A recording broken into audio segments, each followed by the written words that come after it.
کیا ہوگا؟ فرمایا اگر تم میرے نبی کے میلاد کا چرچا کرو گے، حضرت آدم علیہ السلام جب جنت سے اس دنیا میں بھیجے گئے، آپ نے کئی سو سال اللہ کی بارگاہ میں توبہ کی، اتنی توبہ کی کہ آپ کے یہ رخسار مبارک کی گال جو ہے ان پر نالیاں بن گئی تھی، آنسو بہہ بہہ کر، اتنی زیادہ توبہ کی اور اتنے زیادہ گڑ گڑا کر روتے تھے۔ لیکن اللہ کی مشیت کچھ اور تھی، کیونکہ اللہ کی مشیت یہ تھی اس کو اپنے محبوب کا نام بڑا سونا لگتا ہے۔ تو آدم علیہ السلام کے دل میں اللہ نے یہ خیال ڈالا کہ جب میں جنت میں تھا اور ہر چیز پر ایک نام لکھا دیکھتا، ابھی میری روح جو ہے وہ جسم کے اندر منتقل نہ ہوئی تھی، میں نے عرش پر ایک کلمہ لکھا دیکھا تھا، وہ کلمہ کیا تھا؟ لا الہ الا اللہ محمد الرسول اللہ۔ حضرت آدم علیہ السلام کے ذہن میں یہ خیال آیا، ضرور بضرور جس کا نام ہمیشہ اللہ کے نام کے ساتھ ہوتا ہے وہ کوئی عام ہستی نہیں ہوگی، سبحان اللہ، تو ہستی ہوگی۔ آپ نے کہا یا اللہ تجھے اس محمد کا واسطہ جس کا نام تو نے جنت کے گوشے گوشے پر لکھا ہے، پتے پتے پر لکھا ہے، ہر نہر پر لکھا ہے، جنت کے دروازوں پر لکھا ہے، اور اپنے عرش اولا پر اپنے نام کے ساتھ اس کا نام لکھا ہے، تجھے اس محمد کا واسطہ آدم کی توبہ کو قبول فرما۔ اللہ نے اسی وقت قبول فرمایا، سبحان اللہ سبحان اللہ۔ یہ ہے نام محمد کی برکت۔ فرمایا تجھے یہ ملے گا اگر تم میرا چرچا کرو گے تو ساری مصیبتیں دور ہو جائے گی اور میرے ہاتھوں مقبول ہو جاؤ گے، میرے ہاتھوں بخش دیے جاؤ گے، سبحان اللہ۔ ذات جن کا۔ اب ہم اس طرف آتے ہیں آخری نقطہ کہ ہم یہ میلاد مناتے کیوں ہیں، ہم یہ محافل کرتے کیوں ہیں؟ اگر کسی نے پوچھنا ہے تو پھر اللہ سے پوچھے کہ جس نے یہ بزم سجائی اور وہاں پر انتظامیہ اللہ کے فرشتے تھے، وہاں پر مہمانان خصوصی اللہ کے انبیاء کی ارواح تھی، وہاں پر خطاب کرنے والا خود اللہ تھا، اور محفل کے آخر میں جو یہ ہم لنگر بانٹتے ہیں، ہم تو اپنی استطاعت کے مطابق لوگوں میں کھانا تقسیم کر دیتے ہیں، کوئی نہ کوئی چیز بچوں کو دیکھ کر کے بھیج دیتے ہیں۔ اللہ نے اپنی شان کے مطابق دیا اور کہا تم میرے نبی کا چرچا کرنا، میں لنگر تمہیں یہ بانٹتا ہوں، میں تمہیں نبوتیں دے دوں گا، میں تمہیں بولیے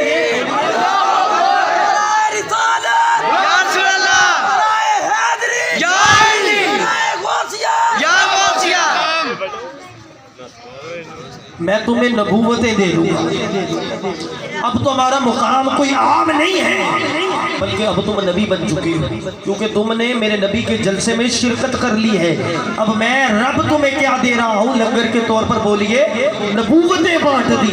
جو رب اپنے نبی کے نام پر نبوتیں بانٹ دیتا ہے، وہ نبی وہ اللہ ہمیں اپنے نبی کا نام لینے پر بخش نہیں سکتا، اس لیے ہم میلاد مناتے ہیں۔ پھر ہم گھروں میں لائٹنگ لگاتے ہیں۔ سیدہ آمنہ رضی اللہ تعالی عنہا آپ فرماتی ہے کہ نبی کریم علیہ السلام میلاد کی شب تھی، میں نے دیکھا کہ حضور علیہ السلام ابھی میری گود میں ہے، اللہ تعالیٰ نے اپنے سارے ستاروں کو جمع کر کے میری چھت پر جمع کر دیا، میری چھت پر بھیج دیے۔ میں حیران ہو گئی کہ یہ کیا معاملہ، یہ کیوں ہو رہا ہے؟ اتنے قریب آ گئے کہ مجھے ڈر تھا کہ کہیں میرے مکان کی چھت پر نہ گر جائے، اتنے قریب سارے ستارے آ گئے، میں پریشان تھی یہ کیا معاملہ چل رہا ہے۔ اللہ نے اپنی برگزیدہ بندیوں کو بھیجا، برگزیدہ عورتوں کو بھیجا، وہ عورتیں حضرت سیدہ آمنہ کو خوشخبری دینے آئی تھی۔ وہ کیا خوشخبری دینے آئی تھی؟ وہ کون تھی؟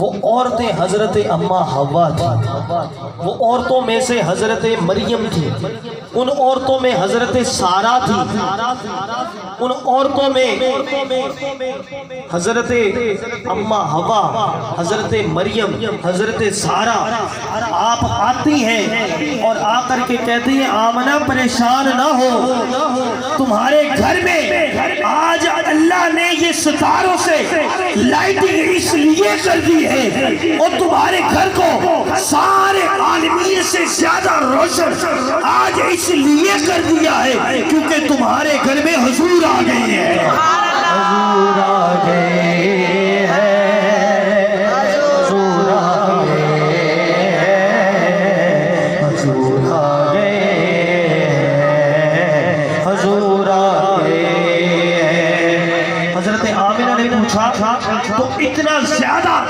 ये प्रोटोकॉल मुझे दिया जा रहा है, मेरे घर में हुजूर आ गए हैं, चलो मान लिया, इस नबी की ताकत क्या है? तो सैयदा आमिना रज़ियल्लाहु ताला अन्हा आपको अभी अपने मक्का में कमरे के अंदर बैठी हैं, अपने घर में हैं, आपको दिखाया क्या जाता है? वहां मक्के से बैठी हुई शाम के मोहल्लात को देख रही है और शाम के मोहल्लात का नजारा कर रही है और वहां पर नूर ही नूर दिखाया जाता है और बताया जाता है आमिना इस नबी की अथॉरिटी ये है, इस नबी की पावर ये है, इस नबी की कुव्वत ये है, ये नबी जो चाहे कर सकता है, हमने इसको सारी ताकतें दे दी हैं, तेरे घर में है और तू शाम के मोहल्लात तक को देख रही है, अपने इस नबी के उम्मतियों को ये पैगाम दे देना अपने घरों। इसलिए हम बोलिए हुजूर का मिलाद मनाते हैं, हुजूर का मिलाद मनाना सबसे ज्यादा अफजल है। आखिरी बात जो है कि अपने अहले सुन्नत तो मनाते हैं, बाकी मकतबा फिक्र जो है वो कहते हैं कि हम नहीं मनाते कि अकाबरीन में से किसी ने नहीं मनाया, तो उनके लिए मैं आपको नाम गिनवा देता हूँ जो अकाबरीन के सबसे बड़े उलमा थे। अकाबरीन में सबसे बड़े उलमा थे जो मुहद्दिस थे, मुफस्सिर थे, उनमें सबसे बड़ा नाम हजरत जलालुद्दीन सुयूती है। वो लिखते हैं मिलाद मनाया करो। हजरत मुल्ला अली खारी है, वो लिखते हैं मिलाद मनाया करो। हजरत शमसुद्दीन जज़री है, आप फरमाते हैं मिलाद मनाया करो। मुहद्दिस इब्ने जौज़ी ने लिखा मिलाद मनाया करो। शेख अब्दुल हक मुहद्दिस देलवी, इमाम जलालुद्दीन सुयूती, इमाम यूसुफ बिन शामी, इमाम इब्ने हजर मक्की अलैहि रहमा, आप फरमाते हैं कि मिलाद मनाया करो।